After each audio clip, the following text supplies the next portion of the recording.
ចូលរួមតាមដានសាច់រឿងស្នេហាកណ្ដាលវាលស្រែនិងការតស៊ូនៃជីវិតកសិករដែលជារឿងរ៉ាវស្នេហាដ៏ស្មោះស្ម័គ្ររវាងសុខានិងមលិកក្នុងជីវិតជាកសិករដែលពោរពេញដោយឧបសគ្គការតស៊ូជាមួយអាកាសធាតុនិងការឡើងថ្លៃនៃសម្ភារៈកសិកម្ម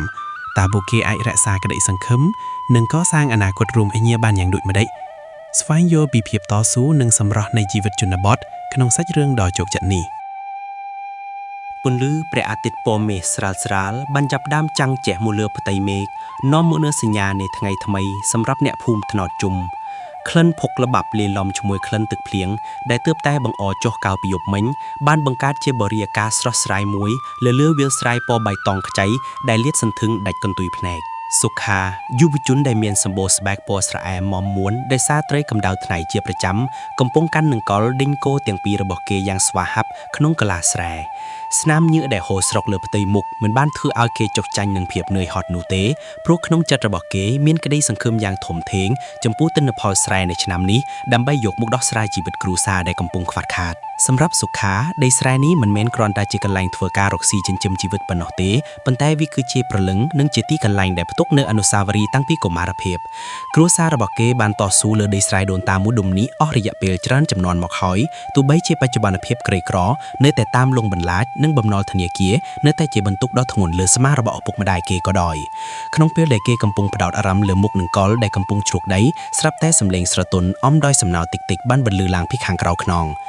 បងសុខាសម្រាប់ញ៉ាំទឹកសិនធ្វើថ្ងៃក្តៅណាស់ហើយកុំខំពេកអីបងសុខាបងអងដៃពីនឹងកលរត់ងាកទៅរកប្រភពសម្លេងដោយស្នាមញញឹមគឺមលឹះកូនស្រីអ្នកជិតខាងដែលមានចរិតសុភាពរៀបសារនិងមានទឹកចិត្តល្អនាងឈរនៅទីនោះក្រោមម្លប់ដើមត្នោតខូត្រដែបដែលមានកាន់កញ្ជើបាយនិងក្អមទឹកត្នោតផ្អែមសម្រស់ធម្មជាតិរបស់មលឹះខំសម្លៀកបំពាក់កសិករសាមញ្ញនិងក្រមាពួតកបន្តិចបានធ្វើឲ្យបេះដូងរបស់សុខាលោតញាប់ខប់ពីធម្មតាជានិច្ចគេបានទុកនឹងកលចោលរួចដោតសម្ដៅទៅរកនាងទាំងក្តីរំភើបពួកគេទាំងពីរបានអង្គុយជជែកគ្នាក្រោមម្លប់ដើមត្នោតដ៏ត្រជាក់ត្រជុំដែលមានខ្យល់ជំនួបឹករំភើយកាត់វាលស្រែអរគុណហើយមលឹះដែលតាំងតែបារម្ភនឹងយកចិត្តទុកដាក់ចំពោះបងសុខានិយាយទាំងអៀនព្រានខណៈពេលទទួលទឹកត្រជាក់ពីដៃនាងមលឹះសម្លឹងមើលទៅវាលស្រែដែលកំពុងភ្ជួររ៉ាស់រួចពោលដែលសម្លេងស្រទន់បែបលងលោមថាយើងជាអ្នកស្រែដូចគ្នាបើមិនជួយគ្នាតើឲ្យអ្នកណាជួយយើងទៅបងខ្ញុំឃើញបងខំប្រឹងតស៊ូមិនគិតយប់ថ្ងៃដល់ថ្នាក់នេះខ្ញុំពិតជាមានមោទនភាពនិងអាណិតបងណាស់ពាក្យសម្ដីលើកទឹកចិត្តរបស់នាងប្រៀបដូចជាទឹកទិព្វដែលមកស្រោចបេះដូងដែលក្រៀមក្រោះរបស់យុវជនកំសត់ម្នាក់នេះឲ្យមានកម្លាំងតស៊ូជំនះរាល់ឧបសគ្គជីវិតទោះជាយ៉ាងណាភាពរីករាយរវាងអ្នកទាំងពីរហាក់បីដូចជាត្រូវបានគ្របបណ្ដប់ដោយភាពមិនទិលបន្តិចក្នុងក្រសែភ្នែករបស់សុខានៅតែបង្កប់នូវភាពកង្វល់ជាច្រើនដែលមិនអាចថ្លែងបាន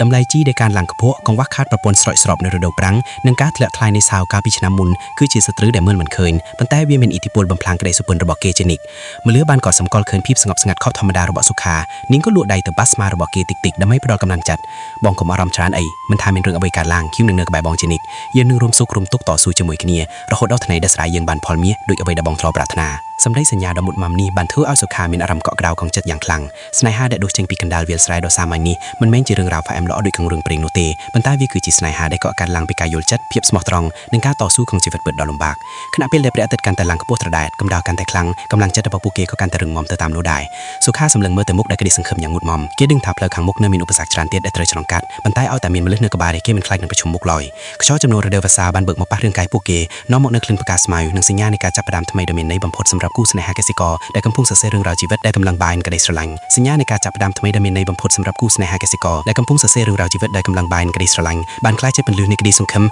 ដែលបំភ្លឺឲ្យសុខានិងមលឹះបន្តដំណើរទៅមុខនៅលើផ្ទៃដីស្រែដ៏ធំល្វឹយនេះដែលកំឡុងចាត់មុតមមបំផុតនៅពេលដែលកម្ដៅព្រះអាទិត្យកាន់ថាដុតកម្ដៅផែនដីឲ្យឡើងក្តៅភីចេញពីដីស្រែសុខាបានប្រអប់សកម្មភាពការងារបន្តិចរួចញាប់មកមើលមលឹះដែលកំពុងជួយដកស្មៅនិងរៀបចំប្រព័ន្ធទឹកនៅក្បែរនោះដែលភាពហ្មត់ចាត់បំផុតទោះបីជាផ្ទៃមុខដ៏ស្រទន់របស់នាងត្រូវប្រឡាក់ដោយដីភុកនិងមានញើសហូរស្រកដាបឆ្ពយ៉ាងណាក៏ដោយក៏សម្រស់ធម្មជាតិដែលចេញពីភាពស្មោះត្រង់របស់នាងនៅតែមានមុនស្នេហ៍ចនិតនៅក្នុងខ្សែភ្នែករបស់សុខាមលឹះបានដើរមុខចិត្តរួចលើកកន្សែងជូតញើសឲ្យស្វាមីដោយក្តីខ្នះថ្នមបំផុតរួចនីអ៊ីទាំងសឹបផ្អែមថាបងហត់ខ្លាំងទេបើហត់បងសម្រាប់នៅក្រោមដើមឈើសន្តិចាំអូនជួយបន្តការងារនេះបន្តិចទៀតឲ្យហើយព្រោះមេឃហាក់ដូចជាចង់ធ្លាក់ភ្លៀងនៅទីល្ងាចនេះហើយសុខាញញឹមយ៉ាងស្រស់ដាក់នាងរួចកាន់ដៃនាងចាប់ហាក់មិនចង់លេងឲ្យតែមានអូននៅក្បែរចាំផ្ដល់កម្លាំងចិត្តបែបនេះបងមិនចេះហត់នឿយឡើយមនុស្សអើយយើងត្រូវតែរួមគ្នាតស៊ូដើម្បីអនាគតគ្រួសារតូចរបស់យើងនិងដើម្បីកូនរបស់យើងទាំងតែមកឲ្យមានជីវិតល្អប្រសើរជាងនេះ ជីវិតកសិករពិតជាមិនមានជារឿងងាយស្រួលឡើយព្រោះវាត្រូវពឹងផ្អែកលើមេឃលើដីទាំងស្រុងជាច្រើនខែបន្តមកទៀតពួកគេទាំងពីរត្រូវប្រឈមមុខនឹងឧបសគ្គជាច្រើនឥតឈប់ឈរចាប់តាំងពីកង្វះខាតអេកស្រ័យស្រោបនៅរដូវរាំងស្ងួតរហូតដល់តម្លៃជីកសិកម្មនិងប្រេងឥន្ធនៈដែលកើនឡើងហួសហួសពីការរំពឹងទុកមានយប់ខ្លះដែលមេឃភ្លៀងមួយយ៉ាងខ្លាំងរកលនឹងលេខលងស្រែស្រោសុខាត្រូវបង្ខំចុះចាប់ពីណុតមីលភ្លីស្រែនិងបោកទឹកចេញតាំងកណ្ដាលអត្រាហឹងភាពងូតស៊ុនស៊ុងព្រោះខ្លៃទឹកចំនួនបំផ្លាញស្រោដែលកំពុងតែចាប់ផ្ដើមចេញផ្កាពណ៌សជ័យ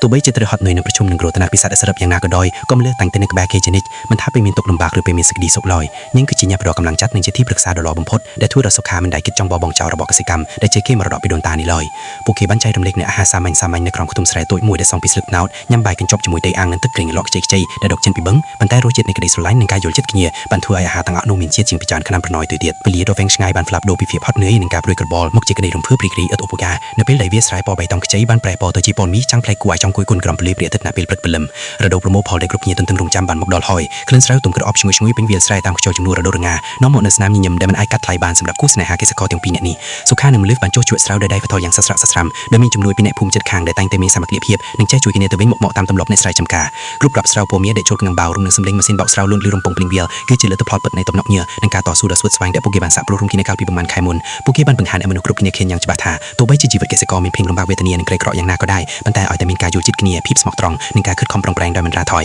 នោះសុភមង្គលពិតប្រាកដក្នុងជីវិតនឹងកើតមានឡើងជាមិនខានឡើយនៅពេលល្ងាចដែលព្រះអាទិត្យព្រាបនឹងអត់ស្ទឹងក្រត់បាត់ទៅក្នុងជើងមេឃមិនចេញពលឺពកក្រហមឆៅលើផ្ទៃមេឃដ៏ធំល្វើយសុខានិងមលឹះបានអង្គុយសម្រាកលើគំនរស្រូវដែលទើបតែប្រមូលផលរួចរាល់ហើយសុខាបានបបកអង្គិលដៃវ៉ាមលឹះថប់មមដែលភាពកក់ក្ដៅរួចសម្លឹងមើលទៅវាស្រែដែលធ្លាប់ជាកន្លែងសរសេររឿងរ៉ាវស្នេហានិងការតស៊ូរបស់ពួកគេតាំងពីដើមរៀងមកគេបាននិយាយទៅកាន់នាងដែលសម្លេងស្រទន់ថាមលឹះអើយបងសន្យាថានឹងថែរក្សាអូននិងដីស្រែដែលជាដង្ហើមជីវិតរបស់យើងមុនដំនេះឲ្យអស់ពីកម្លាំងកាយចិត្តយើងនឹងរួមគ្នាសាងសង់ផ្ទះតូចមួយបានរឹងមាំនៅទីនេះរស់នៅជាមួយគ្នាដោយក្តីសុខនិងក្តីស្រឡាញ់ជារៀងរហូតទៅមលឹះបានផ្អាកក្បាលលើស្មារបស់សុខាដោយភាពជឿជាក់ភ្នែកចង្កូររបស់នាងសម្លឹងមើលទៅហ្វូងសត្វស្លាប់ដែលកំពុងហៅត្រឡប់ទៅសម្បុកវិញនាងដឹងយ៉ាងច្បាស់ថាទោះបីជាឧបសគ្គក្នុងជីវិតនៅថ្ងៃខាងមុខអាចនឹងមានបន្តទៀតប៉ុន្តែដរាបណាមានមេដងពីរដែលដើរលើផ្លូវតែមួយនឹងមានក្តីសង្ឃឹមជារបាំងការពារពួកគេនឹងមិនដែលចុះចាញ់ឡើយខ្យល់ជំនួយត្រជាក់នៃរដូវរំហើបានបឹកមកបារាងកាយពួកគេម្ដងទៀតនាំមកនូវភាពស្រស់ស្រាយនិងសន្តិភាពក្នុងចិត្តយ៉ាងជាលែងបំផុតរឿងរ៉ាវស្នេហាកណ្ដាលវាលស្រែនិងការតស៊ូនៃជីវិតកសិករមួយនេះមិនត្រឹមតែជារឿងរ៉ាវនៃការខិតខំប្រឹងប្រែងដើម្បីរកប៉ុណ្ណោះទេប៉ុន្តែវាគឺជាសក្ខីភាពនៃកម្លាំងស្នេហាដ៏បរិសុទ្ធដែលដួសចេញពីដីនិងការតស៊ូពិតប្រាកដដែលគ្មានអ្វីអាចរារាំងបាននាំមកនូវផែនការដ៏ប្រែបំផុតសម្រាប់អនាគត